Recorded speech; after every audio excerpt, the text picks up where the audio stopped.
Este es España, el cuarto país más grande de Europa con una población de alrededor de 48 millones. Casi el 70% de la tierra de España está completamente vacía. El 90% de la población de España reside en Madrid y en las áreas costeras resaltadas en rojo, mientras que el área resaltada en amarillo en medio está completamente vacía. Esto significa que aproximadamente 40 millones de personas viven en solo el 30% del área de España. Aunque España es un país con un clima y una geografía excepcionales, tiene playas, bosques densos, montañas y desiertos, pero aún así, la gente está extrañamente concentrada en esta pequeña porción. No es que el área resaltada en amarillo siempre haya estado deshabitada. Hace algunos años, muchas personas vivían allí, pero ahora, si vas a las partes centrales y del norte, encontrarás pueblos enteros con casas vacías y edificios convertidos en ruinas, porque ya no vive nadie allí. Pero, ¿por qué es así? El extraño patrón de población de España tiene profundas conexiones con su historia, política, geografía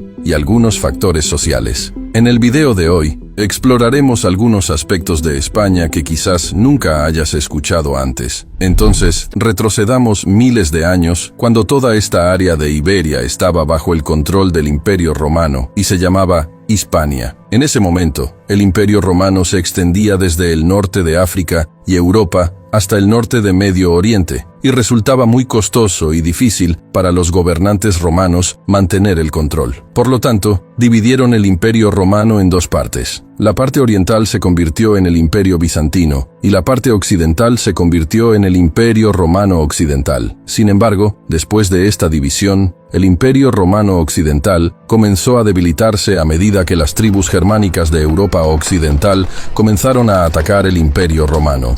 Eventualmente, en el siglo V, el Imperio Romano Occidental colapsó y toda la región de Iberia quedó bajo el control de una tribu germánica llamada los visigodos, quienes gobernaron allí durante unos 250 años. Pero su control fue temporal porque pronto un nuevo imperio desde el centro de Arabia iba a surgir y tomar el control de toda esta área. En el siglo VIII, durante el califato omeya, el imperio musulmán estaba en su apogeo. Su dominio se extendía desde el norte de la India hasta el Medio Oriente y el norte de África. Para expandirlo aún más, en el año 711 después de Cristo, los ejércitos musulmanes, bajo el liderazgo de Tariq bin Ziyad, lanzaron un ataque contra España, conquistando toda la región. Hispania fue renombrada como Al-Ándalus, y los musulmanes gobernaron sobre España durante los siguientes 800 años. Durante estos 800 años, se produjeron desarrollos significativos en ciencia, filosofía y arquitectura en España. Sin embargo, el imperio musulmán enfrentó una resistencia continua de las fuerzas cristianas, conocida como la Reconquista. La Reconquista se refiere a las batallas libradas durante varios siglos por los imperios cristianos para expulsar a los musulmanes de España. Finalmente, a finales del siglo XIV, en la batalla de Granada, los ejércitos cristianos derrotaron a las fuerzas musulmanas y recuperaron el control de España. A partir de este punto, España emergió como una gran potencia colonial. A principios del siglo XIX, el imperio español se extendía por todo el continente americano, desde California hasta Argentina, e incluso incluía a Filipinas en Asia. Sin embargo, con el tiempo, el imperio español comenzó a declinar, y a principios del siglo XX se había reducido de 13 millones de kilómetros cuadrados a solo alrededor de 504.456 kilómetros cuadrados. Entonces, en la década de 1930, estalló una guerra civil muy sangrienta en España, la cual finalizó en 1939 cuando, bajo el liderazgo del general Francisco Franco, las fuerzas nacionalistas emergieron victoriosas en la guerra y Franco se convirtió en el gobernante de España durante los siguientes 30 años. Y esta duración de 30 años es considerada la era más oscura en la historia moderna de España. En esta guerra civil, 500.000 de personas fueron asesinadas y la economía española sufrió enormemente. Las políticas proteccionistas del general Franco exacerbaban aún más la situación. Era un momento en el que más de la mitad de la población española vivía en áreas rurales y se dedicaba a la agricultura. Franco cerró las fronteras para proteger la industria local y detuvo completamente las importaciones, lo que llevó a España a quedar aislada del comercio internacional. Debido al cierre de fronteras, los agricultores no tenían acceso a nueva maquinaria, pesticidas u otras tecnologías para aumentar su producción. Además, el gobierno también impuso estrictos controles de precios. Como resultado, la industria agrícola comenzó a colapsar, lo que llevó a muchas personas a abandonar las zonas rurales y mudarse a ciudades u otros países. Hacia finales de la década de 1950, Franco comenzó a darse cuenta de las fallas en sus políticas y gradualmente comenzó a abrir las fronteras para el comercio internacional, lo que condujo al comienzo del milagro económico español. Como resultado de la apertura de fronteras, dos cosas sucedieron. Primero comenzó el comercio con Francia, Alemania, Reino Unido, lo que llevó a un aumento en la actividad económica. Segundo, todas las actividades económicas importantes se concentraron en las principales ciudades de España. Todas las grandes empresas estaban ubicadas en áreas urbanas. Ahora, donde hay empresas, hay empleos, y donde hay empleos, la gente emigra allí. Esto es exactamente lo que sucedió en España. Inicialmente, debido al colapso de la industria agrícola, la gente abandonó las zonas rurales y ahora, debido a las buenas oportunidades en las ciudades, la gente estaba dejando las áreas centrales y mudándose a ciudades más grandes que en su mayoría estaban ubicadas a lo largo de las costas de España. Entonces, la historia y las decisiones políticas son una razón para este patrón de población en España. La segunda razón es la geografía de España. España es un país muy montañoso, tan montañoso que España es el segundo país más montañoso de Europa.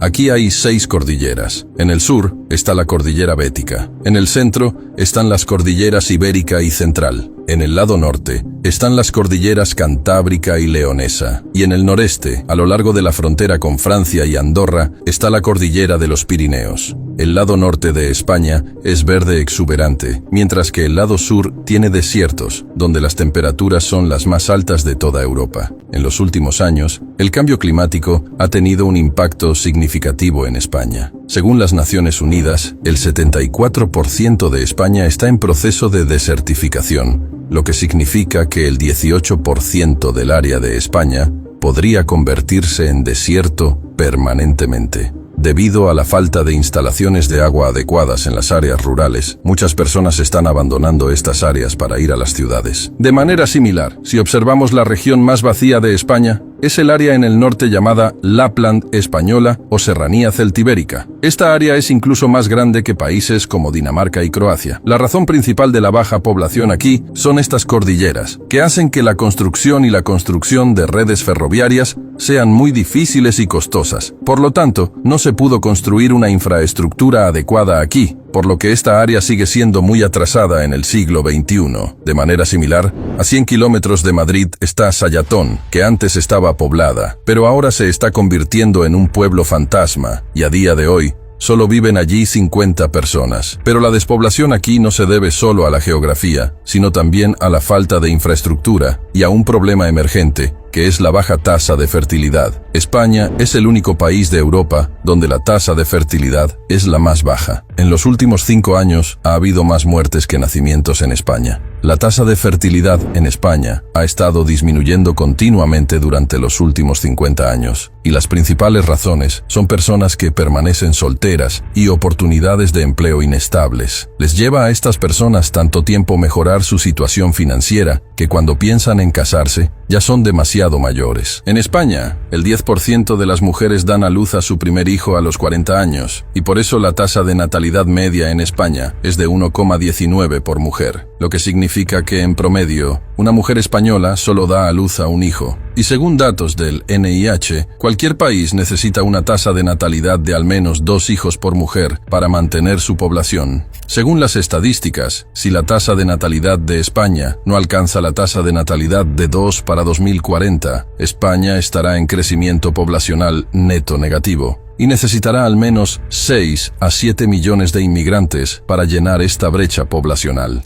Entonces, una razón importante de esta área vacía también es la baja tasa de natalidad, para la cual el gobierno español tendrá que proporcionar beneficios y subvenciones a las parejas, y también tendrán que proporcionar una mejor infraestructura en las áreas rurales. De lo contrario, este patrón de población de España empeorará en el futuro porque, por un lado, no se está haciendo una nueva generación, y por otro lado, la generación que está viva también se está dirigiendo hacia otros países en busca de una mejor calidad de vida. Y quién sabe en qué condición estará el poderoso imperio español, que alguna vez gobernó el mundo durante muchos años, en los próximos años. Estas son todas las fuentes que consultamos para este video. Les pediríamos nuevamente que por favor den sus sugerencias y comentarios en los comentarios. Sus comentarios no solo nos motivan, sino que también nos dan dirección. Si les gustó el video, por favor, denle me gusta y suscríbanse al canal. Nos vemos en el próximo video con otro tema interesante. Cuídense.